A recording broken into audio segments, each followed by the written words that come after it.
하나님 말씀 보시겠습니다. 요한계시록 4장 1절에서 4절까지 말씀입니다.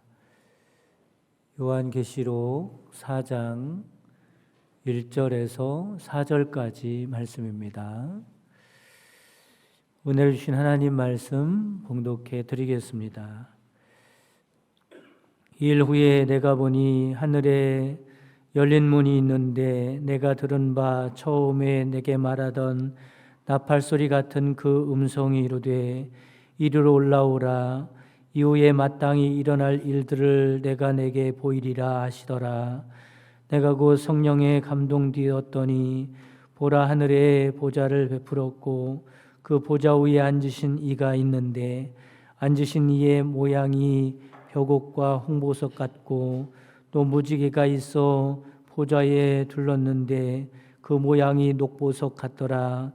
또 보좌를 둘려 24 보좌들이 있고 그 보좌들 위에 24 장로들이 흰옷을 입고 머리에 금관을 쓰고 앉았더라. 아멘.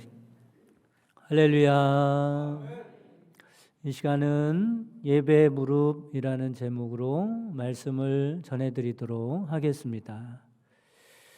미국의 헨리워드 비처라고 하는 목사님이 계십니다. 이 목사님은 설교가로 아주 유명하죠. 설교를 얼마나 잘하는지 많은 사람들에게 유명한 목사님입니다. 이 목사님 한 번은 뉴욕에 있는 큰 교회에 초청이 되어서 주일 설교를 하게 되었습니다. 이 교회는 이 사실을 대대적으로 홍보를 하죠. 우리 교회에 비처 목사님이 오십니다. 많이 오셔서 설교를 들으시기 바랍니다. 그런데 그만 그 주일 직전에 설교를 하기로 했던 목사님이 갑자기 병이 들어서 올 수가 없게 되었습니다. 그래서 비처는 교회와 의논을 해서 그의 친동생인 목사님, 그 친동생의 목사님을 주일 설교자로 보내기로 그렇게 이야기가 됐죠. 드디어 주일이었습니다. 그 교회에 홍보를 듣고 많은 사람들이 몰려들었어요. 누구의 설교를 듣기 위해서 몰려들었어요? 비처 목사님의 설교를 듣기 위해서 몰려들었습니다. 예배가 시작되고 설교 순서가 되었습니다. 담임 목사님이 나오더니 설교로 하기를 했던 목사님이 갑자기 병이 들어서 못 오게 되었다고, 그 대신에 그의 친동생 목사님이 설교하게 되었다고 사정 이야기를 하면서 양해를 구하고 동생을 소개했습니다. 그러자 여기저기서 웅성웅성거리는 소리가 들리는 거예요. 그리고 그 중에 몇몇 사람들은 자리에서 일어나서 막 나가려고 하는 겁니다. 이 모습을 보게 된 동생 목사는 청중을 향해서 이런 유명한 말을 하지요. 저의 형님이 갑작스런 병환으로 오늘 이 예배에 못 오게 됨을 제가 대신 사과드리겠습니다. 그리고 설교를 시작하기 전에 부탁하고 싶습니다. 지금 저의 형님이 오지 않았다는 이유로 예배 중간에 일어나시는 분들 말고 저의 형님께 예배드리러 온 또 다른 분이 계시다면 지금 함께 나가주시기 바랍니다. 이게 무슨 말을 하고 있는 거예요? 형님이 왔다 안 왔다 라고 하는 것 때문에 안 왔다고 해서 자리를 뜨는 사람들은 당신들 하나님께 예배드리는 것이 아니라 우리 형님께 예배드리러 온 게 아니냐, 그러니 그런 생각을 가지고 있는 사람이 있다면 다 나가라는 거예요. 왜냐하면 이 자리는 저의 형님을 예배하는 자리가 아니라 하나님을 예배하는 자리이기 때문입니다. 여러분, 어떻게 되었을까요? 예배당은 조용해졌고 나가려고 하던 사람들은 한 사람씩 다시 자기 자리를 찾아 앉게 되었고, 그날 예배는 특별히 성령의 큰 기름 부으심이 있는 예배가 되었습니다. 그 예배는 어떻게 되었겠어요? 예배는 하나님께 드리는 거구나 라고 하는 것을 깨닫고 제대로 예배를 드렸고, 그리고 하나님께 큰 은혜를 받는 시간이 된 겁니다. 여러분, 우리도 이 이야기를 들으면서 깊이 생각을 해봐야 합니다. 무슨 생각을 해봐야겠어요? 예배란 무엇일까?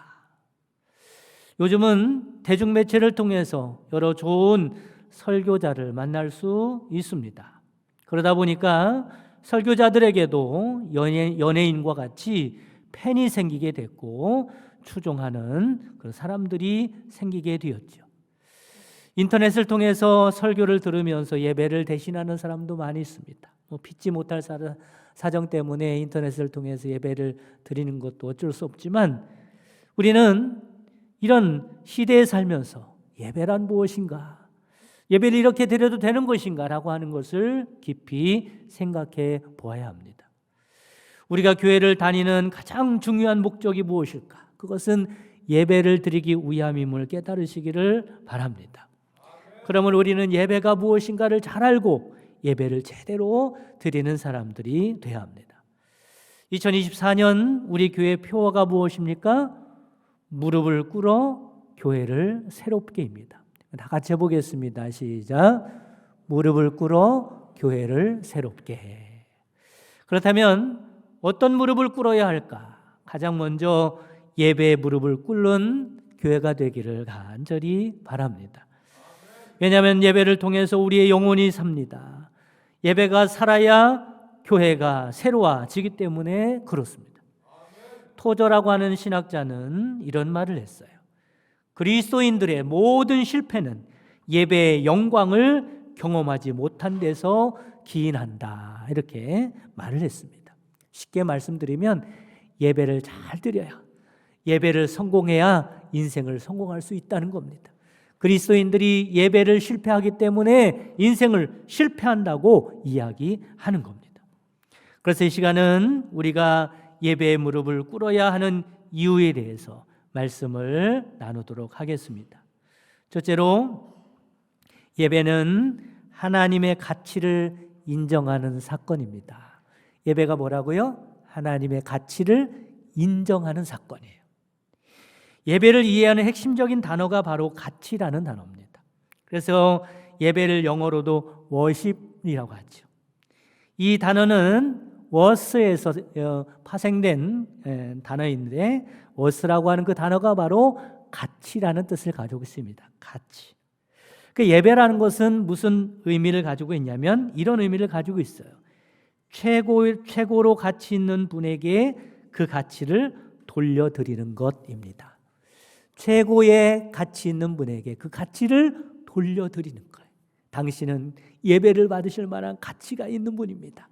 얼마나 가치 있는 분인가를 깨닫고 그 가치를 돌려드리는 것이 바로 예배라는 거죠. 요한계시록 4장 11절에 이런 말씀이 나오고 있습니다. 우리 주 하나님이요 영광과 존귀와 권능을 받으시는 것이 합당하오니 라고 말씀합니다. 여기서 합당하다는 말도 가치가 있다는 의미입니다. 가치가 있다. 그러니까 하나님은 우리에게 영광을 받을 만한 가치가 있으신 분이라는 거예요. 존귀와 권능, 즉 예배를 받으실 만한 가치가 있는 분이라고 인정해 드리는 겁니다. 여러분, 예배라는 것은 하나님의 가치를 인정해 드리고 그만한 가치에 하나님께 대우해 드리는 것이 예배라는 것을 깨달으시기를 간절히 바랍니다. 계속해서 뭐라고 말씀합니까? 주께서 만물을 지으신지라 만물이 주의 뜻대로 있었고 또 지으심을 받았나이다 하더라 말씀합니다. 하나님이 왜 예배를 받을 만한 가치가 있는 분입니까? 하나님은 창조주 하나님이시기 때문에 그렇습니다. 지금도 그 창조하신 모든 것을 하나님께서 주관하시기 때문에 그렇습니다. 지금 사도 요한은 창조의 엄청난 신비 앞에서 그 창조의 신비를 묵상하면서 그 앞에 엎드려 예배하는 겁니다. 우리가 요한계시록 5장으로 넘어가면 창조자 하나님에게서 구속자이신 성자 하나님에게로 초점이 옮겨지고 있다는 것을 알 수 있습니다.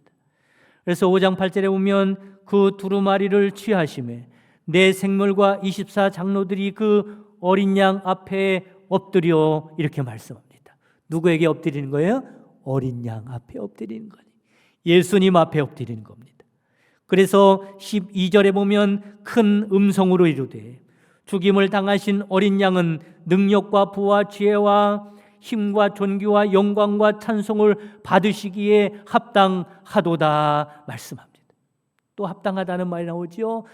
예수님 당신은 예배받기에 합당하신 분입니다. 왜 그렇습니까? 예수님이 우리를 구원하시기 위하여 세상 죄를 지고 가는 하나님의 어린 양으로 이 땅에 오셔서 죽임을 당하셨기 때문에 그렇습니다. 여러분, 이 세상에 이보다 큰 사랑이 또 어디 있겠습니까? 이보다 감사할 만한 일이 또 어디 있겠습니까? 이보다 놀라운 일이 또 어디 있겠습니까? 세상에 누가 나를 위해서 죽으실 분이 있습니까? 그런데 예수님께서 우리를 대속하기 위하여 십자가에 달려 죽으셨고 예수를 믿는 자마다 우리를 구원해 주셨으니 예수님은 예배받기에 합당하신 분이라고 말씀을 하고 있는 겁니다. 이처럼 속죄의 신비, 구속의 신비로 인하여 지금 요한은 엎드려 성자 하나님을 예배하는 것입니다. 여러분, 하나님이 우리의 예배를 받기에 합당하신 분임을 믿으시기를 간절히 바랍니다. 이렇게 볼 때 참된 예배는 언제나 드림의 정신에 기반하고 있는 것입니다. 드림의 정신, 받는 것이 아닙니다. 여러분, 예배를 통해서 은혜도 받기도 하고 예배를 통해서 여러 가지 축복을 받기도 하지만 예배는 드림의 정신에 기본을 하고 있는 것입니다. 예배를 통하여 하나님께 가치를 드리는 겁니다. 하나님께 찬양을 드리는 것입니다. 하나님께 영광을 드리는 것입니다. 하나님께 기도를 드리는 것입니다. 하나님께 사랑의 고백을 드리는 것입니다. 하나님께 내 자신의 삶을 드리는 것입니다. 하나님께 예물을 드리는 것입니다. 여러분, 예배를 통해서 드릴 수 있는 여러분 되시기를 간절히 바랍니다. 예배가 무엇인지 모르니까 예배가 어떻게 드려야 하는지 혼동이 되는 거죠. 두 번째, 예배는 하나님의 임재를 경험하는 시간임을 믿으시기를 바랍니다. 예배를 통해서 무엇을 경험해야 한다고요? 하나님의 임재를 경험해야 합니다. 본문 1절에 오면 이 일 후에 내가 보니 하늘에 열린 문이 있는데 시작합니다. 본문의 상황을 정리하면 이렇습니다. 사도 요한이 유배 생활을 하면서 주일에 예배를 갈망하는 마음으로 주님 앞에 엎드립니다. 그 순간 성령의 감동이 있었습니다. 나팔소리 같은 주님의 음성이 들리죠. 그리고 그는 하늘문이 열리는 것을 본 것입니다. 2절 말씀에 의하면 사도 요한은 하늘의 보좌를 보게 되고 보좌에 앉으신 하나님을 보게 됩니다. 이 현상을 지금 우리 예배에 적용하면 이런 것입니다. 예배를 통하여 하늘문이 열리게 되고 하나님의 임재를 경험하게 되는 것입니다. 여러분, 그렇습니다. 예배는 하나님의 임재를 경험하는 시간임을 믿으시기를 바랍니다. 예배 시간은 하나님을 아련하는 시간입니다. 하나님을 만나는 시간입니다. 하나님의 말씀을 듣는 시간입니다. 여러분, 얼마나 귀한 시간입니까? 그렇기 때문에 그리스도인들에게는 예배의 시간만큼 소중한 시간이 없습니다. 예배의 시간만큼 간절히 기다려지는 시간이 없습니다. 예배 시간만큼 행복한 시간이 없는 것입니다. 그리스도인들에게 예배가 없다면 그 어디에서도 만족함을 얻을 수 없을 것입니다. 한 기독교 심리학자는 예배자의 행복에 대해서 이렇게 말을 했습니다. 마치 어린 아기가 엄마 품에 안겨서 풍성한 모유를 물고 행복에 잠긴 것과 같다고 말하고 있습니다. 여러분, 아기에게 있어서 엄마의 품속보다 더 안정되고 평안한 곳이 또 어디 있겠습니까? 아기에게 있어서 모유를 통하여 자신의 필요를 공급받는 그 순간보다 더 행복하고 만족스러운 순간이 또 어디 있겠습니까? 마치 그리스도인들의 예배가 이런 것이라는 거죠. 여러분, 이 예배를 통하여 하나님의 품에 안기는 시간입니다. 그 하나님을 만나는 시간입니다. 하나님께 은혜를 공급받는 시간입니다. 우리가 이런 예배를 드리기 위해서 무엇을 준비해야 합니까?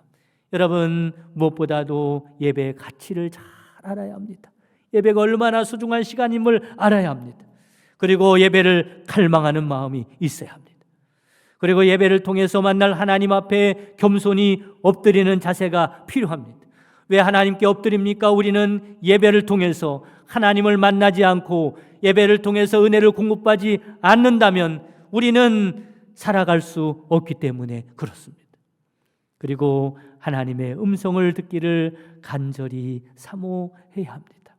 여러분, 예배를 통해서 하나님의 음성을 들을 수 있는 여러분 되시기를 주님의 이름으로 축원합니다. 요한계시록 3장 22절이야말로 하나님께서 예배자들에게 요구하시는 것이라고 생각합니다. 뭐라고 말씀합니까? 귀 있는 자는 성령이 교회들에게 하시는 말씀을 들을지어다. 여러분, 하나님은 예배 시간마다 우리에게 말씀을 하십니다. 그 말씀을 듣고 살아가시기를 바랍니다. 사랑하는 성도 여러분, 바라기는 예배 때마다 하나님을 만나고 예배 때마다 하나님의 말씀을 들으시고 예배 때마다 하나님의 임재를 경험하는 복이 있기를 주님의 이름으로 축원합니다. 세 번째 예배는 하나님의 품성을 닮아가는 특권의 시간입니다. 4절 말씀에 보면 또 보좌에 둘려 24 보좌들이 있고 그 보좌들 위에 24 장로들이 흰 옷을 입고 머리에 금관을 쓰고 앉았더라고 말씀합니다. 예배드리는 24 장로들의 모습에 두드러진 두 가지 특징이 나오죠. 그들은 흰 옷을 입었다고 말씀합니다. 금면류관을 썼다고 말씀하고 있습니다. 흰 옷이 가르쳐주는 것은 거룩성을 상징하는 것입니다. 금면류관은 영화로움을 상징하는 것입니다. 이 두 가지 특성이야말로 어떤 특성입니까? 하나님의 품성이고 하나님의 속성이죠. 하나님은 거룩하신 분이요 영화로우신 분임을 믿으시기를 바랍니다. 그런데 그 거룩함과 영화로움이 누구에게 또 있는 거예요? 예배드리고 있는 24 장로들에게도 있는 것입니다. 우리가 예수님을 믿고 구원받아서 의롭게 되면 거기서 끝나는 것이 아닙니다. 예수님 믿고 구원받으면 거기서 마치는 것이 아니라 우리에게 두 가지 과제가 주어지죠. 하나는 성화를 해나가야 합니다. 성화해 나가야 돼요. 또 하나는 영화의 그런 사람이 되어야 하는 것입니다. 여기 본문에 24 장로들의 흰 옷을 입었다는 것이 바로 성화를 가리키는 것이고 이 성화의 완전한 상태를 바로 영화라고 하는 것입니다. 어떻게 이런 일이 일어나게 되었을까? 그것은 거룩하시고 영화로우신 하나님을 바라보고 살아갈 때 우리도 그렇게 하나님의 품성을 닮아서 거룩하고 영화로운 자가 되는 줄 믿으시기를 바랍니다. 여러분, 무엇인가를 바라보면 바라보는 대상을 닮게 되는 것입니다. 예배는 하나님을 바라보는 시간입니다. 우리는 거룩하신 하나님을 예배함으로써 하나님을 닮아갈 수가 있는 것입니다. 그리고 하나님은 우리에게 그런 사람이 되기를 원하십니다. 내가 거룩하니 너희도 거룩하라고 말씀합니다. 사랑하는 성도 여러분, 우리가 어느 날 하나님을 닮아서 거룩하고 영화로운 모습으로 주님 앞에 섰을 때 주님께서 우리를 얼마나 기쁘게 여기시겠습니까? 과연 네가 내 자녀가 맞다고, 하나님을 닮은 자녀가 맞다고 얼마나 기쁘게 우리를 받아주시겠습니까? 그런데 여러분, 거룩해지는 일은 인간의 힘과 노력으로 되는 일이 아닙니다. 왜냐하면 거룩은 인간 스스로 가질 수 있는 그런 품성이 아니기 때문에 그렇습니다. 대신에 참된 예배를 드리시는 여러분 되시길 바랍니다. 하나님을 대면하는 여러분 되시길 바랍니다. 하나님을 만나는 여러분 되시기 바랍니다. 그러면 우리도 하나님의 모습으로 변화되게 되는 것입니다. 네 번째, 예배는 하나님의 인도를 경험하게 하는 축복이다라고 하는 겁니다. 요한계시록 5장 14절에 보면 천상의 예배가 끝나게 됩니다. 어떻게 마무리됩니까? 아멘 하고 장로들이 엎드려 경배하더라라고 끝납니다. 예배는 아멘으로 끝나는 거예요.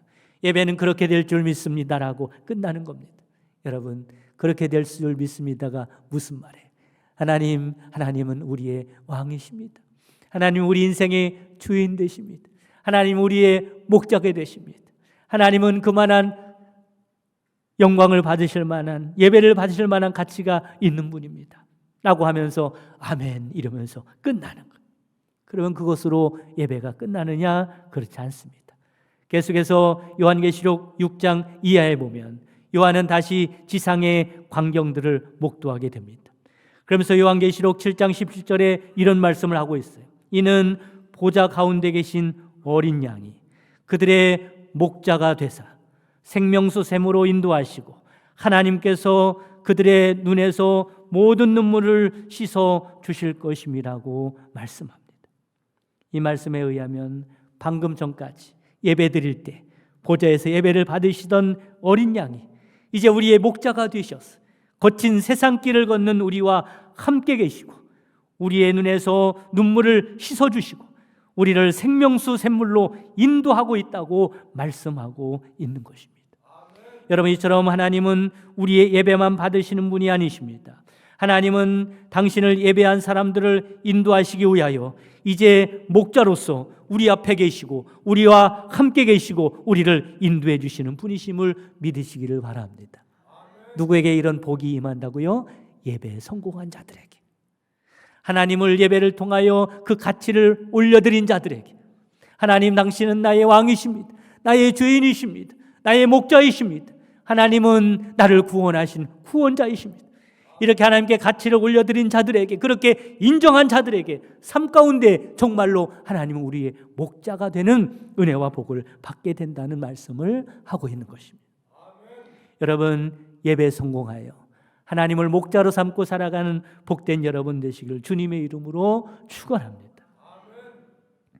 오래된 얘기지만 세계 2차 대전이 발발했을 때 대영제국의 국민들은 깊은 절망감과 불안감과 두려움에 사로잡혀 있었습니다. 왜냐하면 나치 독일과 싸움에서 전혀 승산이 없어 보였고 나치의 점령은 시간 문제였기 때문에 그렇습니다. 이제 나치에게 우리가 점령돼서 우리는 속국이 될 것이다. 절망감과 두려움에 쌓여 있었어요. 이런 상황에서 영국 수상은 당시 기독교 지도자였던 윌리엄 템플에게 대국민 연설을 부탁하게 됩니다. 그의 대국민 연설은 이렇게 시작했다고 그럽니다. 대영국 제국의 국민 여러분, 지금이야말로 우리가 하나님을 예배할 때입니다. 전쟁은 큰일입니다. 그러나 예배는 더 큰 일입니다. 만일 우리 국민이 이와 같은 때에 진정으로 하나님께 예배할 수 있다면, 그리고 하나님을 바라볼 수 있다면, 그 하나님이 우리와 함께 계신다면 전쟁은 결코 큰일이 아닙니다. 그리고 우리는 능히 우리가 예배한 하나님의 도우심으로 이 전쟁에서 승리할 수 있을 것입니다. 무슨 말하고 있는 거예요? 우리 예배합시다. 하나님을 인정합시다. 하나님을 목자로 삼읍시다. 그렇게 이야기하는 겁니다. 이 연설이 있은 후에 영국의 모든 교회는 종을 울리게 됩니다.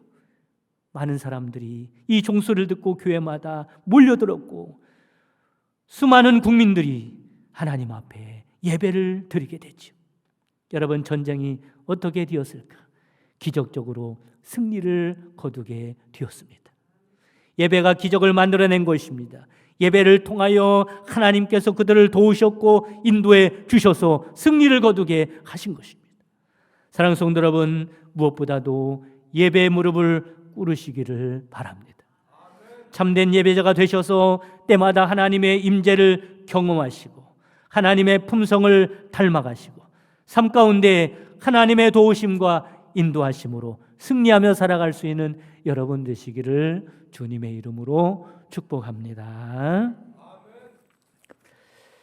이 시간에는 우리 단기 선교를 지난주에 다녀왔는데 여러분 기도해 주시고 많이 또 협조해 주셔서 주님의 은혜 가운데 잘 다녀왔습니다. 여러분 어떻게 선교를 했는지 궁금하실 텐데 우리 선교 영상을 보시고요. 우리 이기정 장로님 나오셔서 선교 보고를 잠깐 받는 시간을 갖도록 하겠습니다.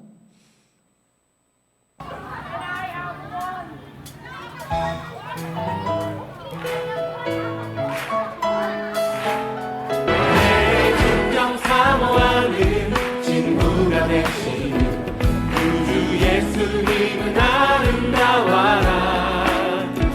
산 밑에 백합하여 Now I have become my Savior and my Lord. In the name name of Jesus, I pray. Amen. 내 맘이 아플 적에 큰 위로 되시며 나 외로울 때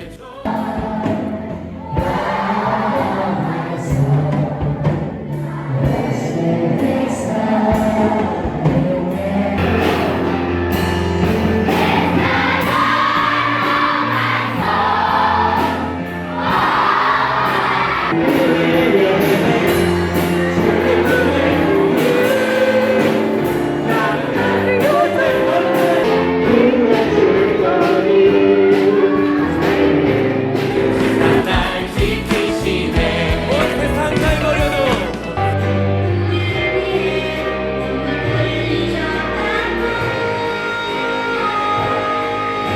제 영혼을 아버지께 드려요. 땅 위에 빛이 떠 아자 차카파파.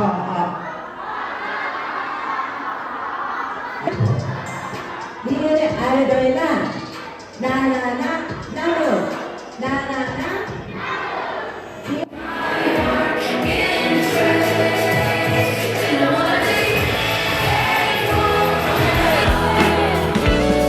내 맘이 아플 적에 큰 위로 되시며 나 외로울 때 라 시저스 테이블 시저스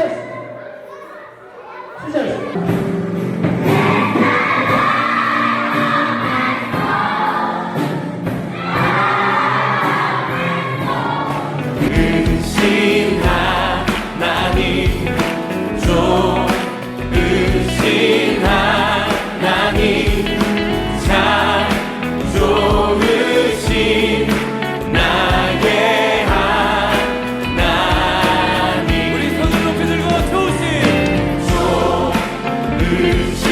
하나님 좋으신 하나님 참 좋으신 나의 하나님 우리 머리로 박수 치면서 좋으신 하나님 좋으신 하나님 좋으신 하나님 참 좋으신 나의 우리 한 번만 합시다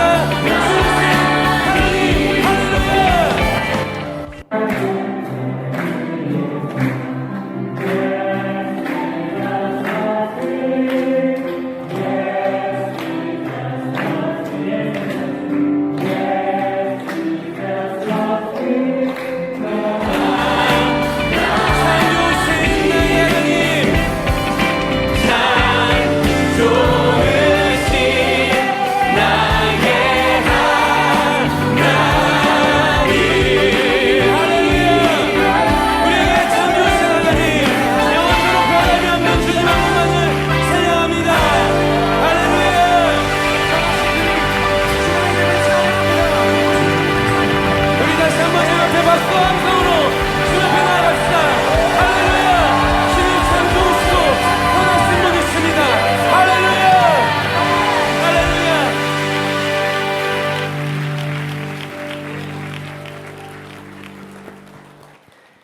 지금은 우리 주 예수 그리스도의 구속의 은총과 하나님의 크신 사랑하심과 성령님의 내주교통 충만 역사하심이 예배의 무릎을 꿇어 승리하며 살기 원하는 모든 성도들 머리 위에 지금부터 영원까지 함께 계시기를 주님의 이름으로 축원하옵나이다. 아멘.